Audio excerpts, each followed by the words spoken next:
한미 양국의 미사일 지침의 완전한 해제는 감히 말씀드리건대 미라클 코리아의 초석이 될 것입니다. 국방과 안보, 산업기술은 모두 비례해 발전합니다. 그 획기적 전기를 마련한 것입니다. 국방 안보 분야에서 정보, 감시, 정찰 능력이 비약적으로 발전할 것이며 가까운 시일 내 군사 정찰 위성을 언제 어디서든 우리 필요에 따라 쏘아 올릴 수 있습니다. 경제 분야, 한국판 뉴딜 정책이 우주까지 확장되는 길이 열린 것입니다. 2018년 세계 우주 산업의 규모는 3,600억 달러이고 2040년까지 1조 달러로 성장할 것으로 추정됩니다. 이번 전기로 우리나라도 우리 기술의 위성을 쏘아 올리고 세계 각국의 위성과 우주 탐사선을 우리 발사체로 쏘아 올리는 서비스를 제공할 날이 올 것입니다. 우리 경제는 더욱 발전하고 안보는 더욱 튼튼해지며 마침내 아무도 흔들 수 없는 나라의 토대가 될 것입니다. 이상의 내용은 지난해 7월 미국과 오랜 협상 끝에 미사일 고체 연료 사용 제한을 해제하는 2020년 개정 미사일 지침 채택을 이끌어낸 그 이름만으로 든든한 대한민국 외교의 보물과도 같은 김현종 외교안보 특별보좌관의 페이스북 글의 일부를 발췌한 것입니다. 지금 이 김현종 보좌관의 말 한마디 한마디는 정말 단 한마디의 과장도 없는 완벽한 팩트이며 대한민국 외교가 이끌어낸 역사상 최대의 업적이라 불러도 부족함이 없다 생각합니다. 아울러 문재인 대통령의 수많은 외교 성과 중에서도 누구도 넘볼 수 없는, 흔들 수 없는 대한민국의 기반을 닦은 점에 있어 가장 눈부신 업적으로 역사에 기록돼야 한다고 생각합니다. 그저 단순히 한미 간 미사일 지침이 사라졌구나 하는 소식으로 이해하기에는 너무나 큰 업적인데요. 여기저기 외교 성과가 연일 터지다 보니 그 어떤 성과보다 더 크다고 할 수 있는 이 내용이 너무 축소되어 알려진 부분이 있습니다. 그럼 이게 얼마나 위대한 성과인지에 대해 우리 내부의 목소리가 아닌 국제관계 전문가인 일본인의 시각에서 객관적으로 살펴보면 확실히 체감이 될 수 있다고 생각하는데요. 일본의 국제관계 전문가는 대한민국의 G7 참여와 함께 한미 미사일 지침 철폐를 문재인 대통령의 유산이라 할 만하며 대한민국과 일본을 대하는 미국의 자세는 비교가 되지 않을 정도의 차이가 있었다 논평했습니다. 오가와 히로시 국제관계 전문가는 일본 매체 JB프레스를 통해 대한민국의 비원인 G7 참여와 미사일 지침 철폐로 한국의 진정한 독립이 이루어지는가 라는 제목의 칼럼을 기고하였는데요. 필자의 칼럼 내용에는 다소 충격적인 부분들이 많이 있었습니다. 필자는 지난 5월 하순부터 한미 정상회담과 G7 정상회담 참석으로 문재인 대통령은 임기 종료를 앞두고 두 가지 목적을 달성할 수 있었다며, 하나는 민주주의 국가로서 미국과 다른 주요 선진국들로부터 그 위치를 인정받은 것이고, 다른 하나는 완전한 군사 독립에 근접하는 결과를 달성했다는 것입니다. 이에 대한 일본에서의 평론을 보면 한미 정상 공동성명의 부실이나 문재인 대통령의 G7 참석의 대가가 높다는 비판적인 논조가 많지만, 그것은 G7이 공동성명에서 중국을 실명으로 비판한 점과 자유롭고 열린 인도태평양 전략에 관해 대만 해협을 언급한 점 때문으로 여기에 한국도 동참했기 때문에 대중관계가 어려워질 것이라는 이야기가 있어서이지만, 문재인 정부로서는 그런 문제를 삼키고서라도 한미 정상회담에서 한국이 개발하는 탄도미사일의 사거리를 제한한 한미 미사일 지침 해제를 바이든 정부가 승인하도록 한 의미가 훨씬 크며 조선민족으로서 전후지향해온 완전 독립을 향한 한 걸음을 내디딘 것이라 필자는 평가했는데요. 또한 한미 정상회담 직전에 미사일 제한 철폐를 손에 넣은 문재인 대통령은 5월 21일 한미 정상 공동기자회견에서 이를 발표했고, 그 답례로 G7에 참석했다고 보는 것이 자연스러울 것이라는 견해를 보인 필자는 미사일 사정거리 제한이 해제된 것에 대한 역사적 의미를 설명합니다.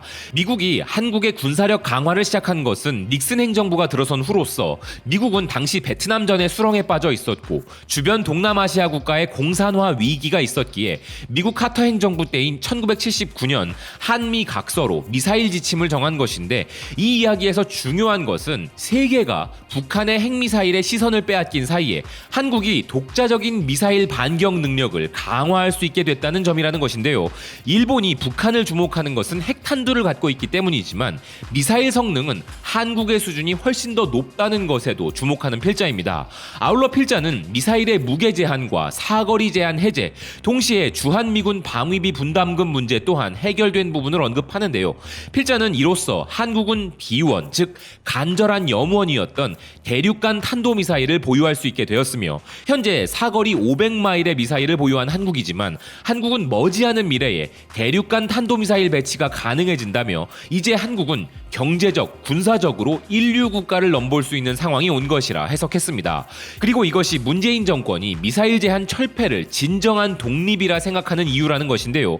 지난 사드 도입 계기로 중국의 영린을 건드려 곤욕을 치렀지만 이번에는 다르다면서 중국은 현재까지 관망하는 자세이며 북한 역시 과거에 비하면 약하다면서 중국과 북한 모두 한국에 대해 최소한 겉으로는 문제가 되지 않는 자세를 보인다는 것인데요. 그 이유에 대해서도 이색적인 견해를 보이는 필자입니다. 스가 총리가 G7 이후 국회에서 답변한 것과 같이 G7 공동선언은 대중국 포위망이 아니며 적어도 G7에서 2위 경제 대국인 일본의 총리가 그렇게 말한 이상 미국, 일본, 호주, 인도의 쿼드 체제를 포함해 한간에 떠도는 인식이 무조건 옳은 것은 아니기에 문재인 대통령 역시 같은 입장일 것이라 생각한다는 것인데요. 이렇게 일본이 공동선언 내용이 대중국 포위망이 아니라고 하니 한국도 그것을 신경 쓸 필요가 없고 오히려 한중일 동아시아 3국 기준에서는 서구권 국가들의 의견에 지나지 않는다는 견해가 가능하다는 것입니다.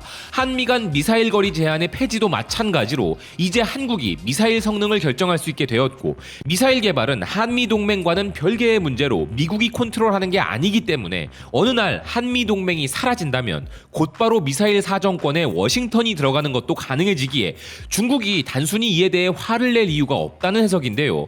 한미 간의 군사 충돌은 지금 이 시점에서는 망상이고 참 이색적인 주장이긴 하지만 단지 팩트만 놓고 본다면 필자의 말이 틀렸다고 할 부분이 없는 것도 사실입니다. 뻔한 말로 국제관계에서 영원한 친구는 존재할 수 없기 때문인데요. 게다가 얄타 회담까지 역사를 거슬러 올라가 보면 이것은 대한민국의 자주국방의 시작을 알리는 진정한 독립임을 필자는 설명하는데요.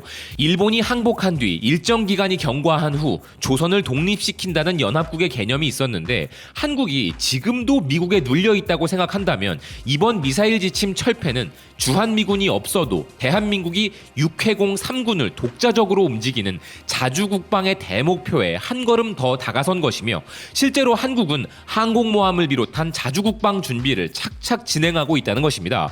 역시나 일본인 전문가의 시선으로 우리나라의 사정을 자세히 들여다보니 우리가 무심코 지나쳤던 부분들까지 새롭게 인식하게 되는 장점이 있는데요. 아울러 이것은 문재인 대통령의 유산이라 할 수 있으며 또한 한국이 군사적으로 미국으로부터 독립하더라도 한미동맹은 여전히 존재하여 한국이 미군의 해구산 아래 있다는 발상도 이어진다는 것입니다. 그리고 필자는 개발이 지연된 나라를 돕고 전 세계를 민주주의화하고자 하는 것이 미국이라는 나라의 정의라고 생각한다면서 중국의 경우에는 결과론적으로 미국의 기대처럼 되지 않아 대립 중에 있지만 한국에 대해서는 지원을 하는 것이 미국의 정의에 부합된다는 것인데요.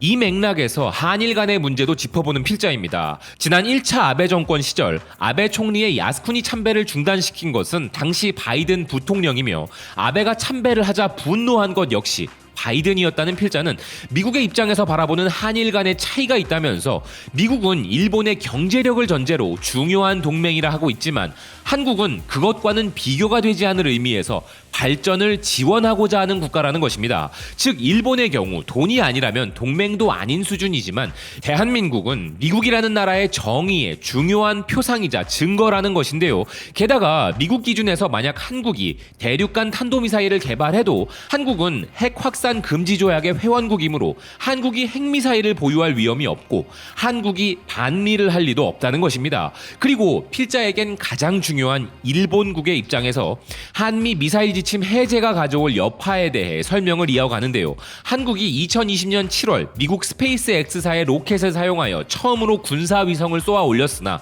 기술적인 면이나 군사위성의 취급 면에서도 아직 일본 수준에는 다다르지 않았고 반도체, 가전제품, 스마트폰, 자동차 등 다양한 기술로 일본을 따라잡아온 한국이지만 잠수함을 포함한 군함 건조 기술 면에서는 아직 일본에 뒤지고 있으며 위성을 쏘아 올리는 로켓 기술과 위성 자체 개발 기술에서는 극단적으로 뒤떨어져 있다는 것입니다. 그리고 한일 갈등으로 한일 정보보호협정, 즉 지소미아 폐기 논란 당시 자국의 군사위성 능력이 낮아 독자적으로 북한의 정보를 관찰할 수 없다고 판단했기 때문에 시간을 추적해보면 문재인 정권이 첫 군사위성에 걸었던 기대의 크기를 알 수 있다면서 현재 문재인 정권에 가까운 소식통들에 따르면 한국은 지금 이 군사위성 기술을 고도화한다는 인식에서 정책을 구상하고 있는 것 같다는 것입니다. 또한 이런 정책의 배경에는 군사적인 면을 포함한 모든 면에서 일본을 능가하겠다는 목표가 있기 때문이며 35년간의 일본의 식민 지배를 만회하고 싶다는 의외로 단순한 이유가 있다 필자는 생각한다는데요.